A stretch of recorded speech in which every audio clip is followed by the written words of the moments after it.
you look for the good, you'll find it. If you look for the bad, you'll find it. You are now listening to the Lifelong Learning Defined podcast with your host, George Valenzuela. This is education coach George Valenzuela. Welcome to the Lifelong Learning Defined podcast, where I provide all educators, whether instructional leaders or teachers, tips on how to be their best both personally and professionally. Now let's get into it. We are here today with my very good friend, Lindsay Zilly. Lindsay is an entrepreneur, an education coach, a speaker, and an overall amazing person. How are you? I'm doing so well. It was so nice to hear from you and connect in this way. I'm just happy to be here. I love that you excel in three major areas of your life. Number one, you prioritize your family. Number two, you're a kick-ass entrepreneur like myself. And three, you are passionate about mental health and setting boundaries to promote balance in the chaos. Your words. Mm-hmm. Before we get into how you do each of these three things at a high level, please introduce yourself to our audience. I'm a lifelong learner like yourself, and for the past 16 years, I've had the privilege of creating meaningful professional learning experiences for both students and teachers all over the world. I help connect teachers with different experts in the field, whether it's through instructional coaching or actually teaching in the classroom. I love working with learners who love to learn. I started my career as a fourth and fifth grade teacher in the south side of Chicago. I'm a Midwest girl. From there, I became an instructional technology coach, and I worked with students and teachers from kindergarten all the way up to eighth grade.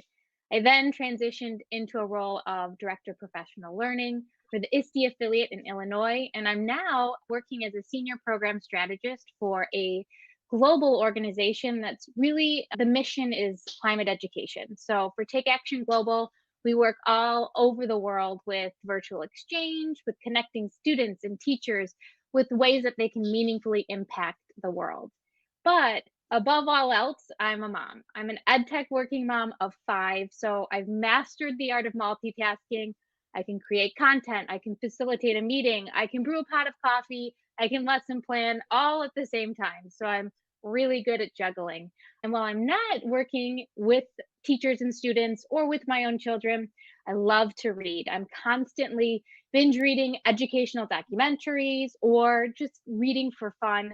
And I really do appreciate a well-organized lesson plan.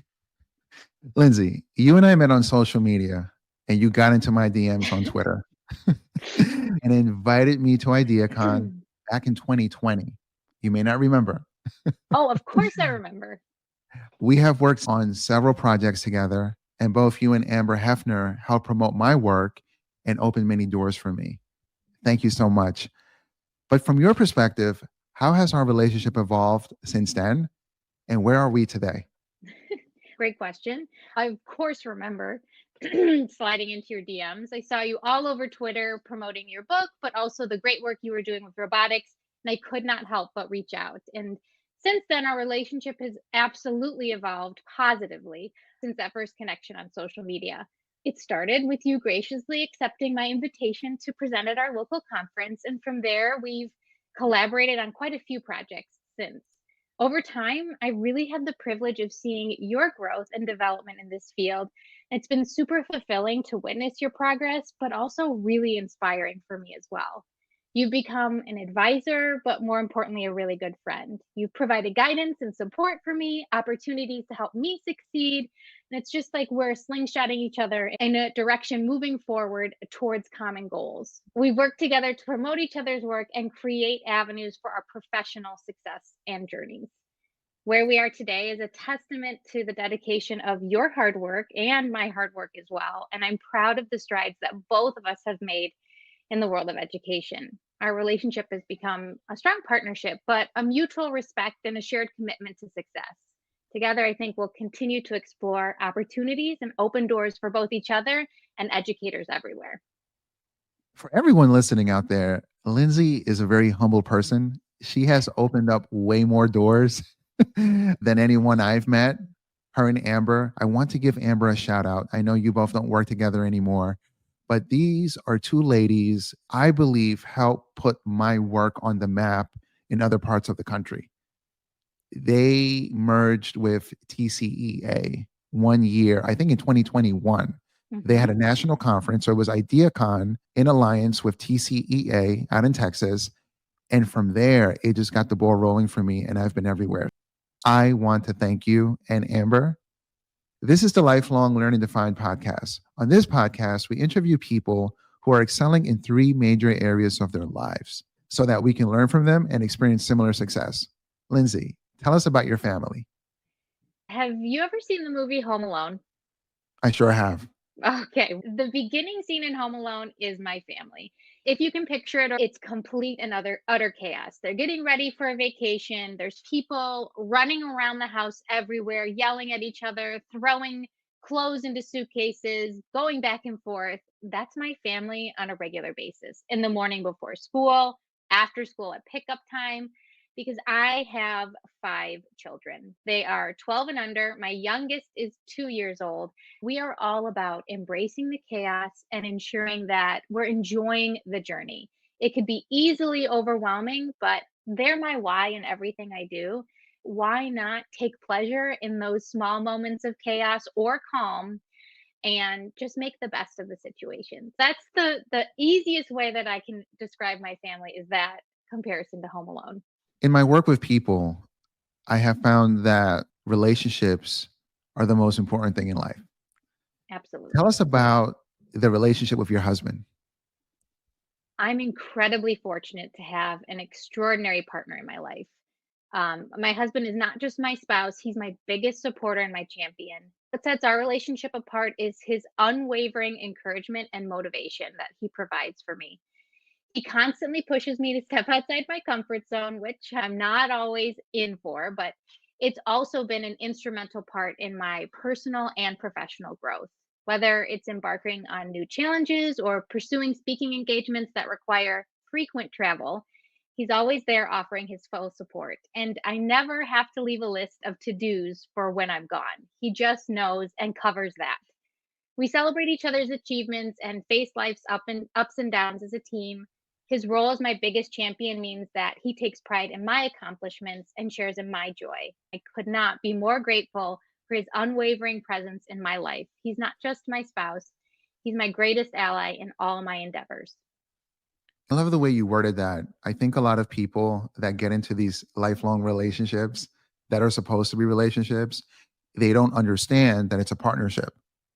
And in a Absolutely. partnership, there are two contributing entities that are coming together to create synergy. And love everything you said. The way you've described this, it really shows a partnership. And I hope that the audience gleans from that. But partnerships and relationships aren't always easy. What would you tell a person who is struggling to connect with his or her spouse? You go through seasons, and there are rock steady seasons, and then there are some that are tumultuous. And I think we need to be able to learn through each of those seasons. I think that you would agree lifelong learning isn't just about academics and education, it's life experience as well. So I think first, I would say start by having open and honest conversations with your spouse. Share your feelings, your concerns, your successes, where you're disconnecting. Really having those open lines of communication is essential. With that, though, you also have to prioritize active listening. And I think that is often an area where we as adults struggle. We're able to communicate our feelings with one another, no problem. But it's that active listening piece that really allows us to truly feel seen and heard by our partners. Avoid interrupting, really truly make eye contact, and just make sure that your significant other is feeling heard. This also can apply to your children as well. Your children need to feel seen and heard too. So, making eye contact with them, being the last one to let go when you hug them, also really encourages those building blocks for a relationship. And then quality time. I know it can be a trigger word, that quality time piece. Who has time for any of it? But I do have five kids, and I do prioritize that quality time with my partner. Sometimes it's date nights, but it doesn't have to be. It can be spending time at the end of the day, resetting the kitchen, making sure that you're on the same page for the next day, goal setting. Really prioritizing that one on one time with your spouse is super important. And they're all connected, that active listening, open communication, and quality time. I've been guilty of not being an active listener in the past. I'm a lot better at it now. So I really appreciate you saying that. Lindsay, you mentioned you have 5 amazing kids. Please tell us about your relationship or relationships with your kids. My kids are my everything. I went into education specifically to make an impact on the world, and now it's even more specific to impact the lives of my children. And they continue to surprise and inspire me on a daily basis. I joke in any of my professional development sessions, I have 5 kids, they're my guinea pigs, so I know that this works. But really, it does go back to being a teacher at home as well. Early on in our parenting journey, my husband and I decided that we were going to try out and implement a method called pyramid parenting. I'm not sure if you're familiar with it, but it's worked really well for us. The model primarily focuses on helping things go right rather than spending your time focusing on children's misbehavior. To clarify, you're guiding your children in the skills necessary to be successful. So instead of focusing on the punishment or the consequence, you're teaching them the steps to be successful. When correction is necessary, it'll seamlessly fit in to the extension of the teaching that you've already outlined for them. For instance, consider the fact that children have a hard time keeping their hands to themselves. So it's important to teach kids you don't hit. Young children often struggle with their really intense emotions when they don't get their way or they become upset and then they resort to hitting. As parents, our role is to respond by speaking softly, comforting, calming down the child until they can regain composure. Then we can remind them that hitting hurts people. We wouldn't want someone to do that to us. The big idea here is that we should approach parenting as a loving and patient education and provide guidance to our children, coupled with necessary correction and guidance that you apply to your children and your parenting role. That is so good. I can definitely see how I would have benefited from that, not just as a child, but as a parent. I am definitely now in my older age learning better ways of having conversations, of redirecting behavior. And I appreciate you saying this. Mhm. Lindsay, what would you tell a person who is struggling to connect with his or her child? In pyramid parenting, what happens at the very top is that correction piece. So you're correcting after you're consoling your child. Right below the correction piece, you're giving them the teaching tools that they need to be successful. Below that is building relationships with your children. You don't want to learn from somebody who you don't connect with, who you're not feeling supported by. Same goes for your children. They want to feel like you love them and support them regardless before you're trying to teach them anything. Before that level, though, is your relationship with your partner. So you have to build a strong Mm, foundation with your partner, develop communication styles, set goals for both yourself and your children, and then dig into the relationship with your children. Then you can start parenting them in ways that make sense. The amazing thing about this is it's that slow release of responsibility model that we as teachers implement in our classroom. So we start with the relationship piece with our peers. So what are our team of teachers working on? What is the building working on? What is the school, the district, our big goals? Now we have to build relationships with our personal classroom. How are we going to do that? From there, we then teach our students and then we correct them or we help model for them what is the correct behaviors. Eventually, they can be independent people and learners and thinkers. The amazing thing about this is you're starting to see a return on your investment much more quickly. So, my 12-year-old is already exhibiting so many signs of empathy and emotional building. This might be a trigger word, but self care. She is taking care of herself and her emotional health because early on in her life, we encouraged her to do that versus correct a misbehavior first thing. that is so fantastic. Lots of nuggets to unpack there. One of the things you said reminded me of a quote by James Comer: young people don't learn from people they don't like. And I know adults don't either. So I'm really glad you said that. Also, self care being a trigger word. I know a lot of people don't want to hear things they don't want to do. Mhm. But whether you're getting a six pack and sitting in front of Netflix, or you're going out to a park, or you're going out to the movies, that is your self care. Every Mhm. single person does something that he or she feels that they need to do because they enjoy it so they can recharge, rejuvenate, and make themselves feel better. However, not everything we do is actually really self care because it Hmm. might hurt us.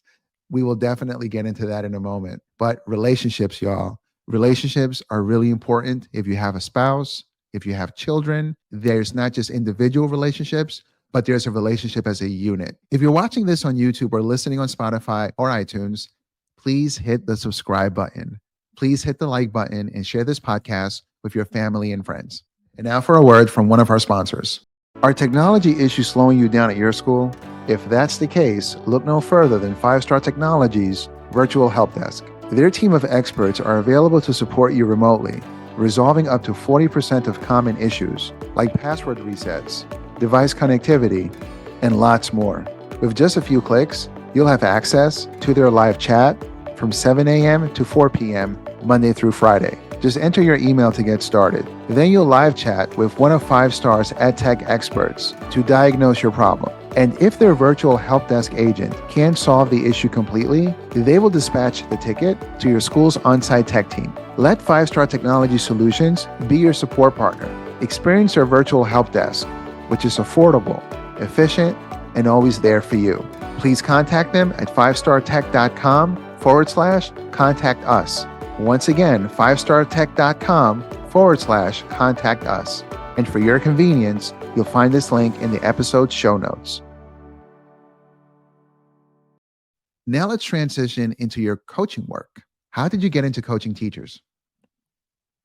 It's so funny. I started my career as a summer camp counselor.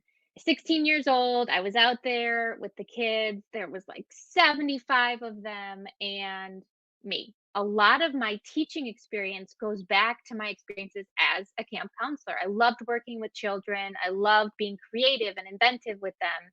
And then eventually I was able to have a leadership role in that camp and work with the other camp counselors. So I was able to teach them, these are my tricks, this is what's working.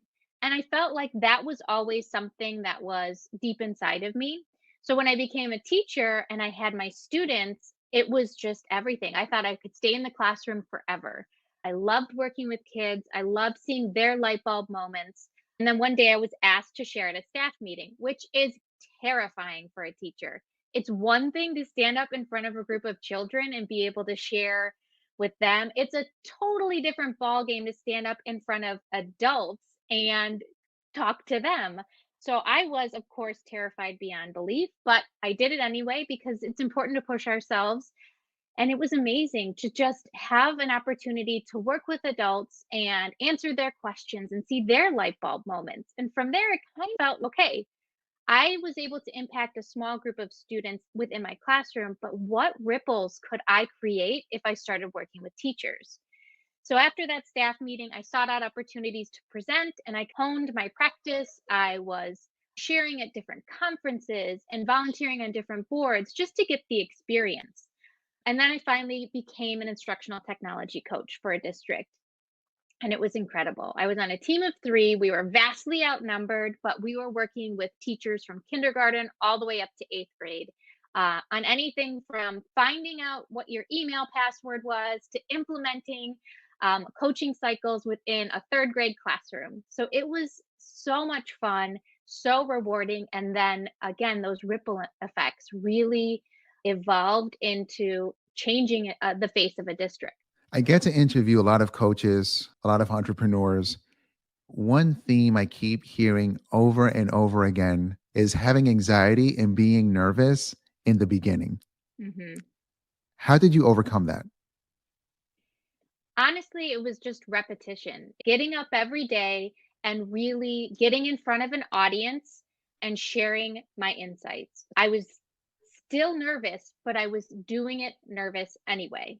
And eventually the nerves went away. I recently just had my first keynote speech at a conference in Nebraska and you were there, I was George. there. I was I was there. so grateful. And I was very nervous before going on stage. And I told you I was super nervous. You said, there's always going to be butterflies. Just make them all fly in the same direction. And that really resonated with me because as people, we're going to find things that we're passionate about that we're afraid of. And it's important that we still do those things that we're afraid of because the outcomes are so much more worth the anxiety and the fear. There are so many places that you will be able to go in this world if you continue to do things that are scary and you're afraid of. And in turn, you're also inspiring and modeling for your children or your students that we all get nerves. Nobody is perfect. And if we do it anyway, look at what good comes from it. I love that quote. And it's not really a quote, it's more of a philosophy. Hmm. Michael Jordan said, "Everyone gets butterflies, including me, and I learned how to make them all fly in the same direction." I love that way of thinking about it. One of the things that I try to do in my work is be very honest. The reason why is because I know that I've got people watching me, and at times there are people that want to do some of the things we do. So I never want to ever act or make them feel like it's impossible to accomplish these things. I've been coaching adults for over 15 years. I've been on the road 9 years. And for the past 6 years, I've been on the road every summer, every single week. This is the first summer where two things happened. Number one, I was in two cities every week instead of one. And number two, I wasn't nervous, no anxiety, no second guessing. I knew that I was sent. That doesn't mean that every single teacher, that every single educator appreciated what I put forward. It doesn't mean that. There were some that were voluntold and they were not ready for this message. However, that did not change how I felt about myself or about what I was doing. It took me 15 years before I accomplished that. Not everyone takes that long, but repetition is the mother of skill. Hmm. Practice will not make you perfect, but it will make you better. Practice All makes right. progress. Lindsay, coaching adults isn't easy. What are three pieces of advice that you would give someone who is just starting out? Building strong relationships is truly the key to everything.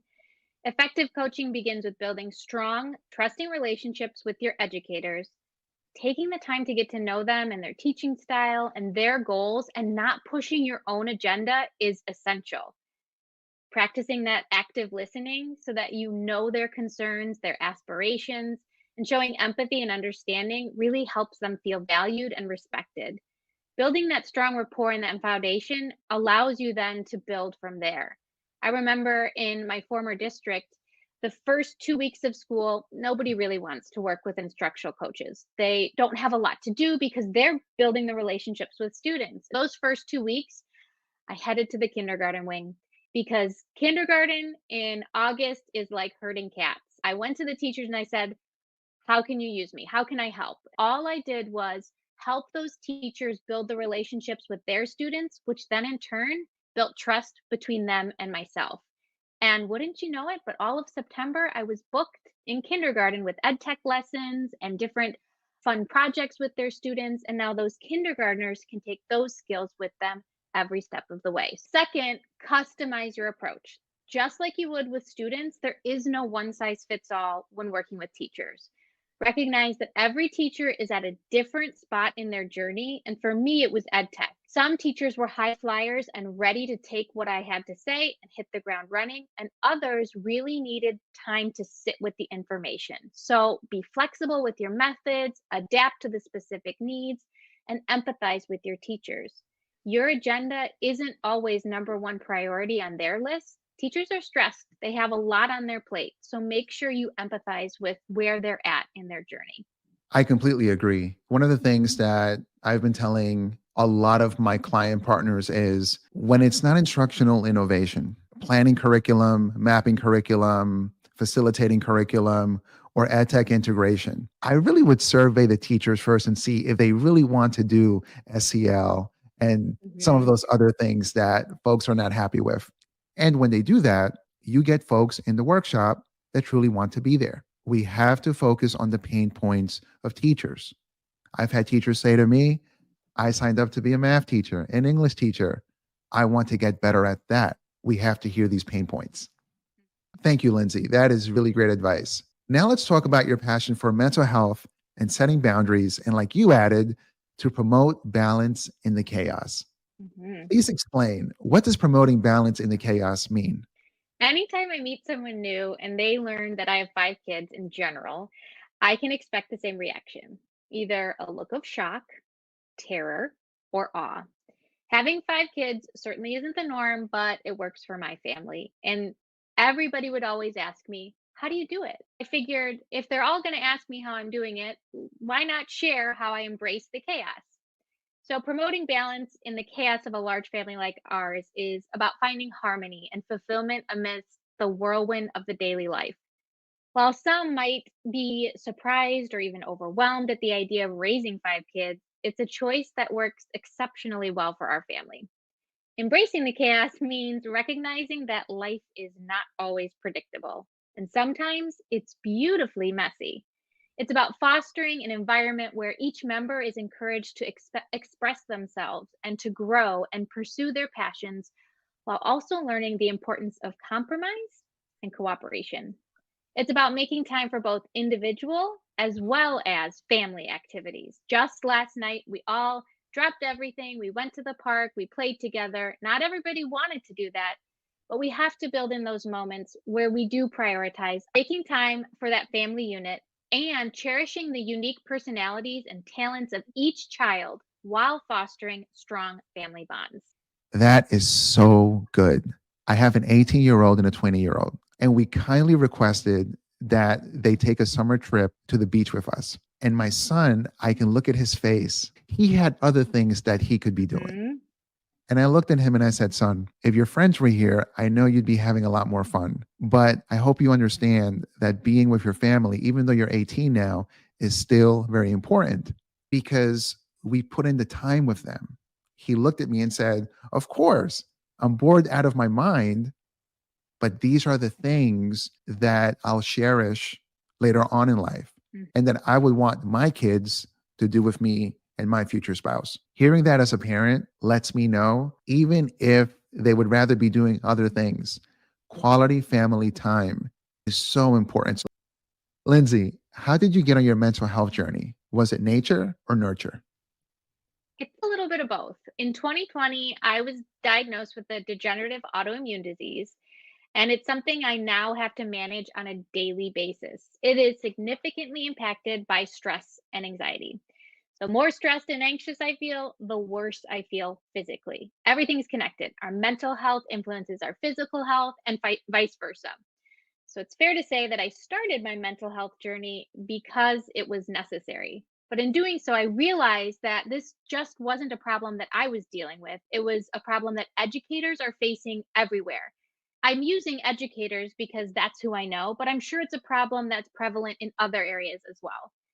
I realize in education, though, that there is a systemic problem where educators are burning out. And that's where I was in 2020. The issue of educator burnout is a pressing concern that has been exacerbated by the lack of access to adequate mental health care and support.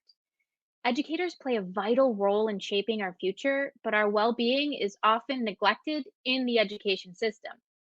The demands on teachers have grown significantly, especially since COVID, and this has taken a really big toll on all of our mental health. The teaching profession is emotionally and mentally demanding. I know when parents are at the end of summer break and they're ready to send their kids back to school, it's a big sigh of relief, but that's because they're sending their children off to these amazing individuals, educators, who are mentally preparing their children, physically preparing their children, emotionally, social. They're taking care of all of the needs of their children, and the parents don't have to worry about it. But Hmm. educators deal with these high stress situations, demanding workloads, and they often face emotional challenges with their students and with themselves on a daily basis. Despite those demands, though, many educators have limited access to mental health resources. Schools often lack sufficient counseling services, and when they are available, they may be overwhelmed and underfunded. This means that educators who are already stretched thin might not receive the mental health support they need to manage their stress, anxiety, and emotional well being. I was Hmm. actually talking to an individual at a conference who had a role that was in support of education, And he was sharing how teachers need to take care of themselves. They need to find out opportunities for self care and to make time for it. And he had done this as well. He had gone out and he had bought himself a horse. And he was now learning horseback riding, and that was his self care. And I really feel like that's where the disconnect is. That is not an authentic or relatable experience for educators. We're not going to Mm. be able to go out and pursue a passion that is so expensive that the normal person couldn't do. We need an action plan that is reasonable, that is feasible for us to be able to implement in our incredibly busy daily lives. And horseback riding, as entertaining as it can be, might not be that. But we need our leadership to see that as well. I completely agree. There's a quote by Ayn Rand that says, "You have to participate in your own rescue." Yes. I really think that educators, teachers, entrepreneurs, any type of worker, anyone has to find a way to manage their own self care. Hmm. Whether it's riding horses, whether it's skiing in the winter, whether it's sports, whatever it is. I think schools can help teachers primarily with their core instruction. And there's two things that, as a researcher, I go for. Number one is their content knowledge. If we're getting into aspects of instructional alignment, instructional innovation, ed tech integration, their content knowledge about that thing is really important, number one. But number two is your self efficacy, is the Hmm. belief and their conviction that they can implement that thing well. Absolutely. Teachers have to figure out how to manage that, their own knowledge, their own self efficacy, learning in the classroom, but also children behavior. I think that if schools and those that are responsible for teacher PD, if they find a way to prioritize self efficacy and content knowledge for the basics, core instruction, then adding other things like self Hmm. care, SEL, emotional regulation, and all the other L's and all the other things, I think would be a lot more manageable because there's a foundation. I'm in schools every week and I'm seeing two things: lots of career switchers, not saying that they don't have a passion or they're not good at teaching. But if they weren't in a pre service program, how knowledgeable are they about the learning sciences and major aspects of instructional design? Hmm. And two, a lot of our teachers that were in pre service programs, a lot of them say they got a textbook and a lecture and no modeling. We have to stick to the basics and build from there. Absolutely. I think recognizing the interconnectedness between mental health, physical health, and academics is a crucial step in fostering a healthier and more resilient educational workforce. Amen to that. Mhm. Lindsay, what would you tell a person who is struggling with their mental health or setting boundaries? What is one major advice that you would give them? When facing mental health struggles or the need to set boundaries, it's essential to prioritize self care as a foundational step. This means allocating time for yourself. So, 15 minutes a day of something that brings you joy. This does not mean taking on another task. Cleaning the kitchen or vacuuming or doing laundry is not self care. Self care is something you're passionate about, something you'd like to do, whether that's deep breathing or yoga or journaling or reading a book. 15 minutes a day is what you need to start on so that you can take better care of yourself. Another critical thing that you need to be able to practice is setting boundaries. When you say yes professionally, you're saying no to something personally. And you have to shift your mind in order to understand that you can't just be a yes person at work and a yes person at home. Something has got to give. So, boundaries are like those protective barriers around our mental and emotional space. It's crucial to communicate your limits, be aware of your limits, but also be assertive at both work and in your personal relationships. Remember, setting boundaries is not selfish, it's an act of self respect and preservation. I will definitely be spending 15 minutes on myself every day. Thank you for that. Hmm. And I'm going to start telling some people no. It's okay, it's not a negative thing. We are now winding down with Lindsay, and we're going to get into the quick fire question round segment of the show. Lindsay, What are your top three ed tech tools? Google Slides, because you can do so many different things with it. It's super intuitive for whatever age group you're working with.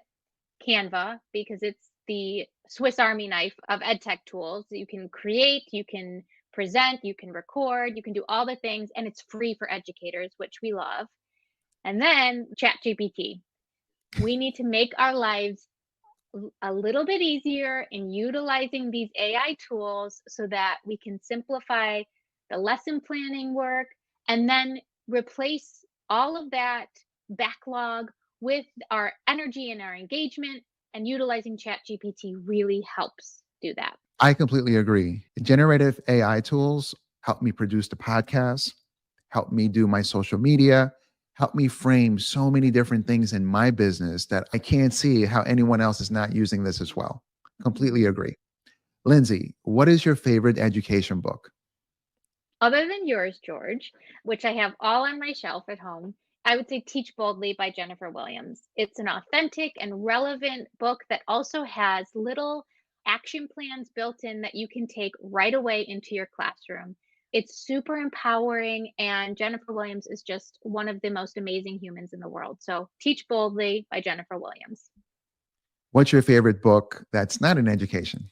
Atomic Habits, because it's really helped me reframe the way that I approach goal setting and building habits within my personal life and within my relationship with my husband and my children. So Atomic Habits has been such a great like self-help book, I would say.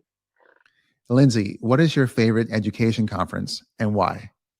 I have to say ISTE, just because it is a global conference. You get to meet the people that you're friends with just online because everybody is there. You're celebrating each other, you're collaborating in a truly authentic way. And it just gives you access and opportunity to people and tools that normally you wouldn't have access to.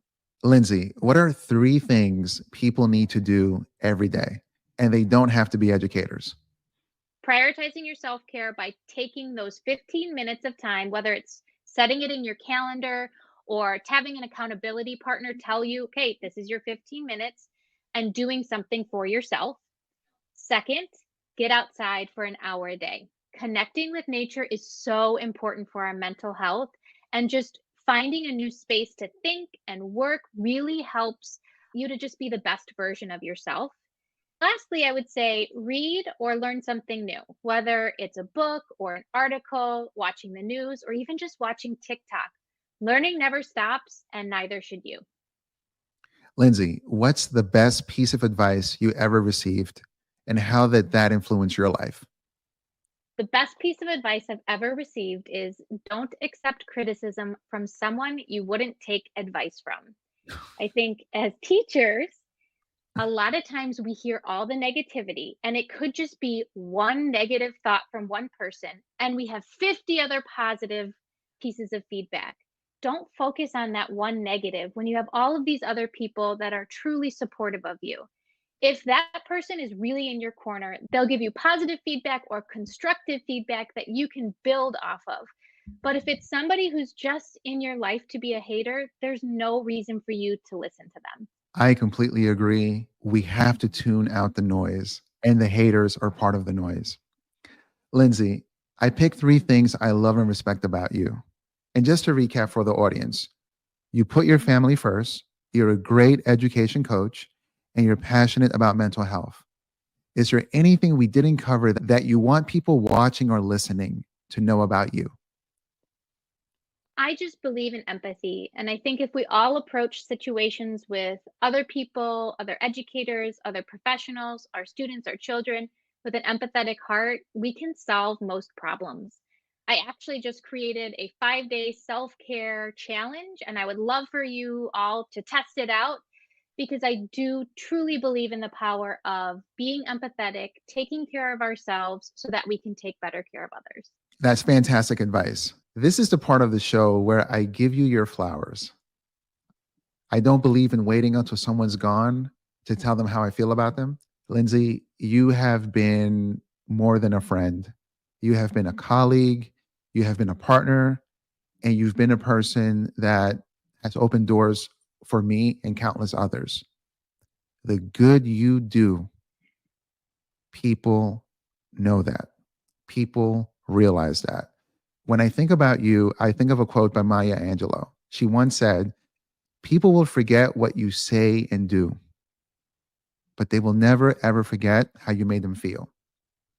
And you, my friend, have acquired a lot of emotional deposits, not just with me, but with a lot of people. And I will say this, you open doors for people that normally wouldn't be allowed in the room. I think you know what I'm talking about. People listening know what I'm talking about. And I will never, ever forget that. Thank you so much. All right, let's put this into the universe. How can people contact you so they can book you and have you speak, not just in Illinois, not just in the south side of Chicago, but all over the freaking world? You can find me on all the socials at iCoachLindsay, or you can email me directly at lindsayzilly@gmail.com, or you can check me out at my website, lindsayzilly.org. That's it for this episode. Until next time, this is the Lifelong Learning Defined podcast. Thank you for listening to the Lifelong Learning Defined podcast with George Valenzuela.